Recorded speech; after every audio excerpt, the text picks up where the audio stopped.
Seorang pria mengendarai supercar seharga 30 juta setiap hari. Tapi ia hanya ingin menjadi sopir taksi. Karena hanya dengan menyelesaikan satu pesanan, ia bisa menghasilkan 50 juta. Namun kemarin, Lin Yi masih seorang pecundang yang baru saja dipecat.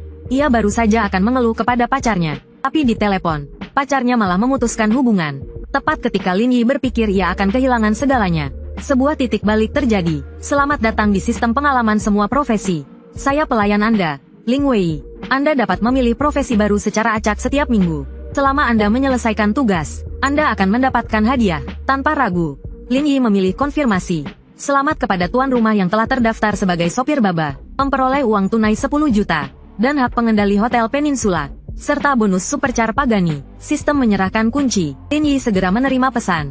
10 juta telah ditransfer. Kemudian dia pergi ke tempat parkir bawah tanah, dan bertemu dengan CEO Ji Qingyan, yang sedang memeriksa mobilnya dengan cemas. Lin Yi pun mendekatinya, dan menawarkan tumpangan. Saat keduanya asyik mengobrol, seorang pria berambut pirang merangkul bahu Ji Qingyan. Mobil apa yang bisa dikendarai oleh pecundang sepertimu? Lebih baik naik mobil sportku seharga 2 juta. Ji Qingyan segera melepaskan diri. Li Yunhang, dasar mesum. Aku tidak akan pernah menerimamu. Melihat itu, Lin Yi segera membela Ji Qingyan, dan mengatakan mobilnya ada di dekat sini. Tapi Li Yunhang tetap saja memaksa. Ia berpikir, apa yang bisa dilakukan orang miskin? Namun detik berikutnya, ia langsung tercengang, karena yang terparkir di depannya adalah Pagani seharga 30 juta. Lin Yi mengeluarkan kunci dan membuka mobilnya. Dengan sopan membukakan pintu. CEO Ji, silakan masuk. Li Yunhang langsung berubah sikap, dan ingin menyanjung Lin Yi. Namun yang ia dapatkan, hanyalah asap knalpot. Di dalam mobil, Ji Qingyan bingung. Bukankah kau hanya karyawan biasa? Bagaimana bisa mobilmu lebih bagus dariku? Lin Yi hanya tersenyum tipis. Aku tidak akan berpura-pura lagi. Sebenarnya aku anak orang kaya. Ia lalu meminta Ji Qingyan untuk mengeluarkan ponselnya, dan berhasil memesan baba. Tak lama kemudian, mereka sampai di tujuan. Begitu Ji Qingyan pergi, sistem muncul. Selamat kepada tuan rumah yang telah menyelesaikan pesanan pertama. Hadiah uang tunai 50 juta yuan. Penyelesaian profesi 5%. Melihat notifikasi transfer di ponselnya, Lin Yi berseru, ini luar biasa. Malam harinya, ia pergi ke hotel untuk mengambil alih bisnisnya. Tapi ia melihat mantan pacarnya dipeluk pria lain. Saat melihat Lin Yi, Liu Sisi mengerutkan kening. Pria yang bersamanya langsung mengejek. Kau, orang miskin kelas bawah. Bagaimana bisa masuk ke sini? Setelah itu, dia memanggil satpam untuk mengusir Lin Yi. Namun, sedetik kemudian, sesuatu yang mengejutkan terjadi. Semua satpam membungkuk 90 derajat. Selamat datang, Tuan Lin. Liu Sisi tidak percaya. Seorang salesman rendahan, bagaimana mungkin menjadi pemilik hotel? Sampai manajer datang, dan meminta Lin Yi ke ruang rapat untuk melaporkan pekerjaan. Saat itulah dia tersambar petir. Ada apa ini? Apakah aku melewatkan kesempatan dengan seorang pewaris super kaya? Di ruang rapat, manajer membawa setumpuk laporan keuangan. Tentu saja Lin Yi tidak mengerti. Saat dia merasa sangat canggung, seorang karyawan wanita bergegas masuk. Ternyata ada masalah dengan layanan rental mobil. Pelanggan ingin mengajukan komplain ke hotel. Lin Yi memanfaatkan kesempatan ini untuk meninggalkan ruang rapat, dan mengetuk pintu kamar 1704. Pelanggannya adalah seorang wanita cantik. Karena ketampanan Lin Yi, kemarahan Gu Jingshu langsung mereda. Bukan masalah besar, siapkan saja mobil lain untukku. Lin Yi tidak ragu, dan langsung mengeluarkan kunci Pagani, beserta layanan antar jemput khusus. Gu Jingshu segera mengganti gaunnya, dan bersiap untuk pergi ke pesta. Namun, saat mereka turun, Liu Sisi tiba-tiba berlari menghampiri. Dia berharap Lin Yi bisa memaafkannya. Ternyata, sejak mengetahui Lin Yi kaya, dia memutuskan hubungan dengan pria yang bersamanya tadi. Dia pikir dengan memanfaatkan hubungan masa lalu, Lin Yi pasti akan melupakan masa lalu. Namun, tak disangka, Lin Yi hanya melontarkan dua kata dingin. Enyah. Liu Sisi memaksakan diri mengeluarkan air mata. Kau tidak boleh berubah hati hanya karena kaya. Lagi pula, aku pasti lebih baik darinya. Gu Jingshu mencibir, dan mendekatkan tubuhnya ke Lin Yi. Dia baru saja memujiku, lebih hebat dari mantan pacarnya. Mengetahui Gu Jingshu membantunya, Lin Yi merangkulnya. Mereka saling menatap penuh kasih, membangun suasana romantis. Benar-benar memadamkan harapan Liu Sisi. Sebelum pergi, Lin Yi memperingatkan agar Liu Sisi menjauhinya. Tak lama kemudian, mobil sampai di Hotel Jinxiu, tempat Gu Jingshu menghadiri pernikahan. Dengan kehadiran Lin Yi dan mobil mewahnya, Gu Jingshu mendapatkan banyak perhatian.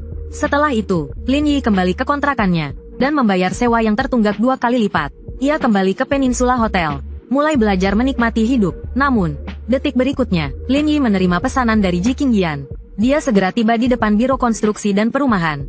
Begitu Ji Qingyan masuk ke mobil, sistem tiba-tiba muncul di sampingnya. Selamat, Tuan. Anda telah berhasil menerima pesanan kedua. Misi tersembunyi diaktifkan. Antar dua wanita cantik dengan skor di atas 85. Dan Anda akan dihadiahi 10.000 poin keahlian. Dan penyelesaian misi akan meningkat menjadi 50%. Sebelum Lin Yi sempat bergembira, dia melihat Ji Qingyan tampak cemas. Ternyata perusahaannya akan mengadakan konferensi pers. Tetapi belum menemukan hotel yang tersedia. Mendengar ini, mata Lin Yi langsung berbinar. Dia menyarankan agar Ji Qingyan mencoba Peninsula Hotel. Mungkin akan ada kejutan. Ji Qingyan hanya tersenyum tipis. Tidak ada gunanya, manajer bilang jadwalnya sudah penuh. Lin Yi kemudian bertanya sambil tersenyum. Bagaimana jika aku bisa memesankannya? Ji Qingyan tentu saja tidak menganggapnya serius. Dia tertawa dan berkata, hadiah apa yang kau inginkan? Lin Yi dengan tegas bertaruh 10 kali skuad. Dia mengemudi dengan cepat ke Peninsula Hotel. Lalu meminta resepsionis memanggil manajer, Wang Tianlong. Mengetahui Lin Yi datang sendiri, Wang Tianlong tidak berani mengabaikannya. Dia sangat hormat pada Ji Qingyan, dan langsung menyetujui persyaratannya. Begitulah, konferensi pers Ji Qingyan berhasil dipesan. Setelah menyelesaikan beberapa detail, mereka berdua kembali ke Pagani. Lin Yi tiba-tiba mendekati Ji Qingyan, dan bertanya apakah dia bisa menepati janjinya. Ji Qingyan langsung tersipu malu, dan berkata mobilnya terlalu sempit. Lebih baik di rumahnya saja. Namun, sebelum dia selesai bicara, Lin Yi menginjak pedal gas. Pagani meraung seperti binatang buas. Hanya dalam belasan menit, mereka tiba di Villa Yunsui. Awalnya, Ji Qingyan hanya ingin asal-asalan saja. Tetapi ketika dia melihat Lin Yi sedang bersiap-siap, dia hanya bisa menggertakkan giginya, dan mulai melakukan gerakan memalukan itu.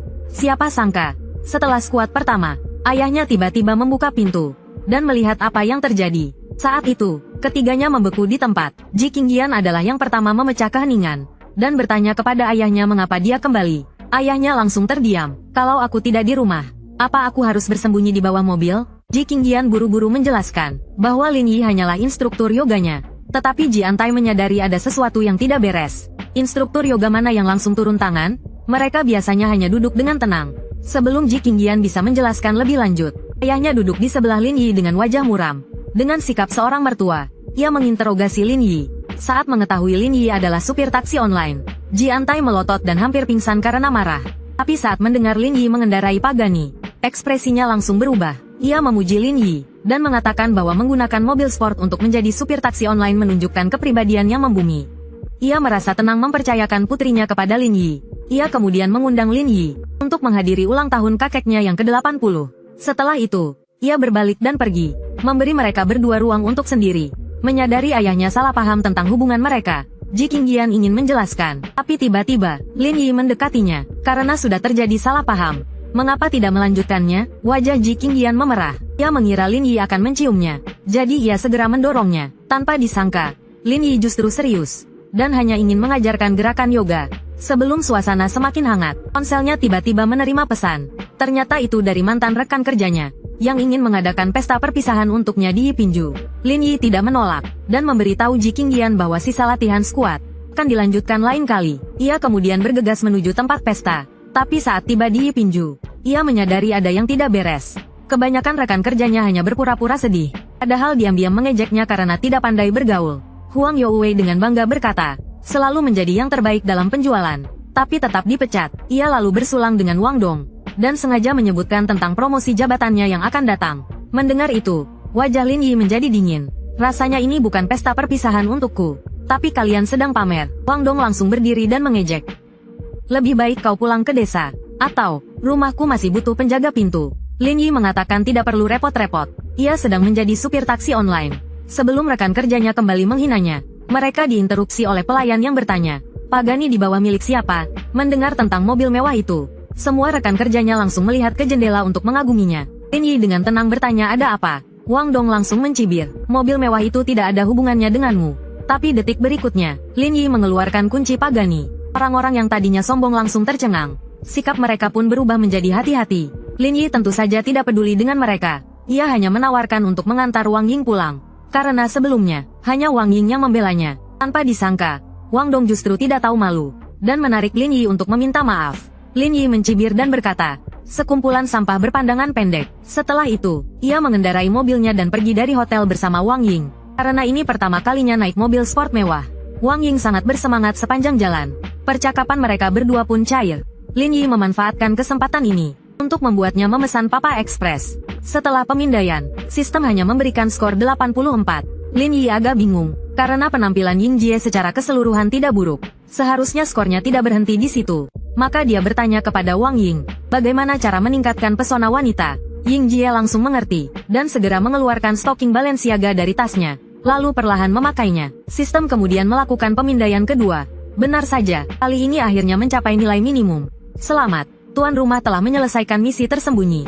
Tingkat penyelesaian pekerjaan 15%. Hadiah, 1 set lengkap Villa Kyushuge. Tak lama, mobil sampai di kompleks apartemen Zuying.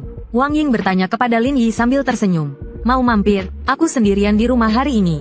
Namun, Lin Yi hanya memikirkan hadiahnya, dan tidak memberi Wang Ying kesempatan sama sekali. Keesokan harinya, dia datang lebih awal ke Kyushuge, untuk mengambil sertifikat kepemilikan propertinya. Siapa sangka, begitu masuk, dia diremehkan oleh mantan rekan kerjanya, yang bahkan mencoba mengusirnya dari lobi. Untungnya, manajer Wang datang tepat waktu, dan menghentikan Zhang Mengyu. Dia lalu mendekatkan, ini adalah klien yang membeli 10 unit sekaligus. Siapa yang tidak ingin mengenalnya? Tapi Zhang Mengyu tidak percaya, dan terus mengeluh tentang Lin Yi kepada manajer. Akibatnya, manajer menjadi sangat marah, dan langsung memecatnya. Kemudian, dia membungkuk dan meminta maaf kepada Lin Yi, dan menyuruh seseorang mengambil sertifikat kepemilikan properti. Melihat ini, Zhang Mengyu langsung lemas. Dia tidak percaya bahwa pecundang sebelumnya sekarang telah menjadi orang kaya raya. Setelah selesai, Lin Yi bermaksud kembali ke Hotel Peninsula. Tetapi di tengah jalan dia menerima pesan dari Ji Qingyan. Ternyata dia telah menemukan kebenarannya, dan telah memecat orang yang menjebaknya, termasuk Wang Dong tadi malam. Dia memberitahu Lin Yi bahwa dia bisa memilih posisi apapun di perusahaan, asalkan dia datang sekarang untuk menjadi sopirnya. Sistem juga mengeluarkan misi baru. Dapatkan 2 ulasan bintang 5, untuk mendapatkan 200.000 poin kemahiran, dan tingkat penyelesaian pekerjaan 25%. Setelah mengantar Ji Qingyan ke tujuan, Lin Yi tentu saja tidak akan melewatkan kesempatan, dan segera memintanya untuk memberikan ulasan yang baik. Namun, Ji Qingyan ternyata licik, dan ingin menukarnya dengan skuad jam yang belum selesai. Begitu dia selesai berbicara, Lin Yi langsung mendekatkan dirinya ke dinding, dan berbisik, ulasan baik tidak perlu, tapi tak satu es pun yang boleh terlewat.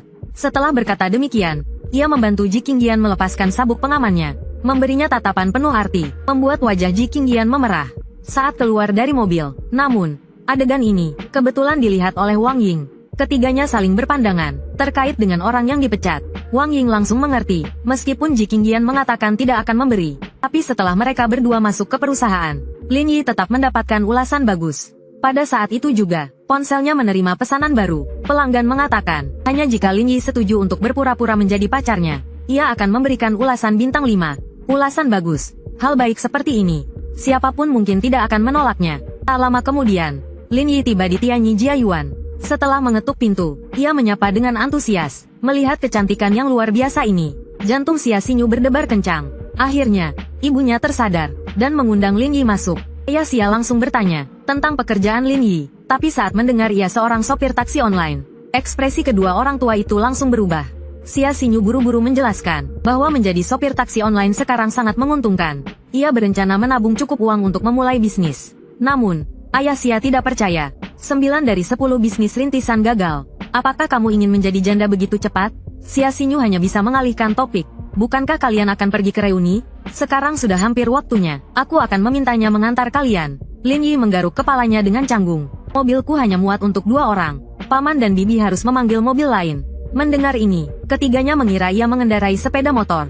Berjalan di komplek perumahan, kedua orang tua itu masih menggerutu tentang Xia Xinyu. Anak nakal ini kena guna-guna ya, berani-beraninya cari pacar tukang ojek. Namun, detik berikutnya, Lin Yi mengeluarkan kunci Pagani. Melihat pintu gunting yang perlahan naik, semua orang tercengang. Lin Yi tersenyum pada Xia Xinyu.